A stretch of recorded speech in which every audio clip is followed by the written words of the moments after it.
Well, I don't think many people know how many great local authors we have here in the Valley, and a great place to find it is at the book table. Tell us why. Well, the book table really does support the local author. They have a whole section of just local authors. When we told them we had a book, they said, bring it on down. We've been doing several book signings here. Tracey Cutler's our lead author. We actually have 3 authors on this book. She's a local author who lives just up the street up here, and she's done a fine job on this book, but the book table has been just very, very supportive. They're truly one of the finest bookstores in Utah.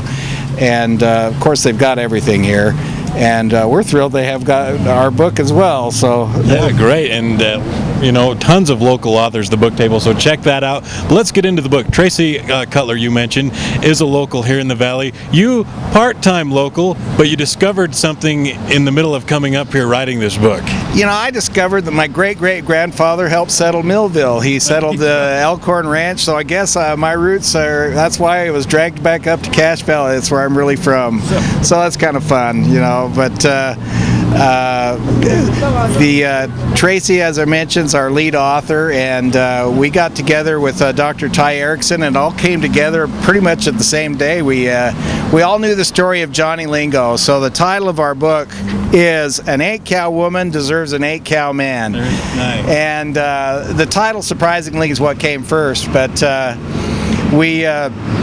most people have heard the story of Johnny Lingo, and surprisingly, the story is not a local story. It's written by a Catholic woman out of Minnesota who wrote it for Women's Day magazine, and so it's very popular all over the United States. So this is not a local book, but it's written by local authors. Sure. But basically, we took the story of Johnny Lingo, and we made it the preface to a one-question survey. And the survey simply asks, what are the 8 cows necessary to sustain a relationship today? Good questions. So we got all these surveys back. We sent a lot of them were written, some of them were verbal, a lot of them were phone interviews, and we got back what the answer to that question was. And so we wrote down basically what the 8 cows are that you need to have to sustain a relationship today. And the 8 cows are, number 1 is the confidant cow, or trusted friend. We found everybody said, look, I need somebody who I can trust, and I want him to be my friend. It's the number 1 cow. And number 2 was the fire cow, the passion for life. It seems nobody wanted to be hooked up with a couch potato. They wanted somebody with some passion. Number 3 was the clever cow, or the wise and witty cow. Now that one surprised me. Everybody wanted a sense of humor. And we throw it out to people and say, which one of these cows is optional? Never does anybody say, well, I can live or die. I don't have to have a sense of humor. Everybody says that's critical. Then you have the cash cows, financially responsible. Everybody wanted that as well. Then you have the holy cow is the spiritual cow.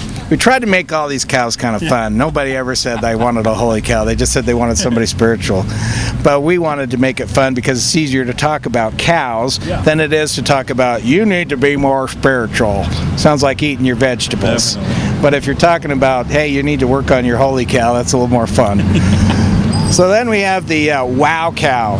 Now it turns out the wow cow is what makes you unique and special. It's your big talent. It's what makes you cool. And everybody wanted a wow cow, but it's different for everybody. So the wow cow is one of those cows that's hard to identify, but it's very, very important. Then we have the cuddle cow, which is romance and intimacy. That's what really, really holds a relationship together.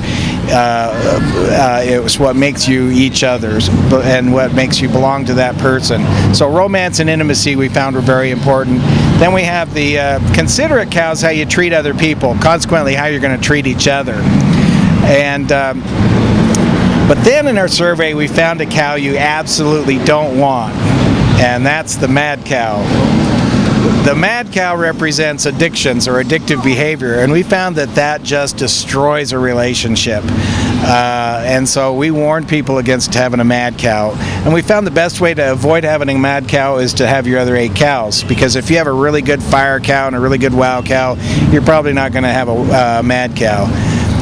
So anyway, we wrote this book so that it would be fun to read, easy to read, and because it's in terms of cows, it's just easy for people to talk about. It's easy to apply. Most people recognize that having these character traits are fundamentally necessary, but it's just really hard to talk about it. Sure. And so what people are telling us is they're going, I can't. In fact, we have a guy up the street here in Smithfield, and he goes, I can't talk about relationships, I can't talk about my feelings, but I can talk about cows. Definitely, and that's the name of An 8-Cow Woman Deserves an 8-Cow Man. Pick your copy up at the book table. A great, fun read, a lot of good insight. We appreciate you talking with us. Hey, thanks so much.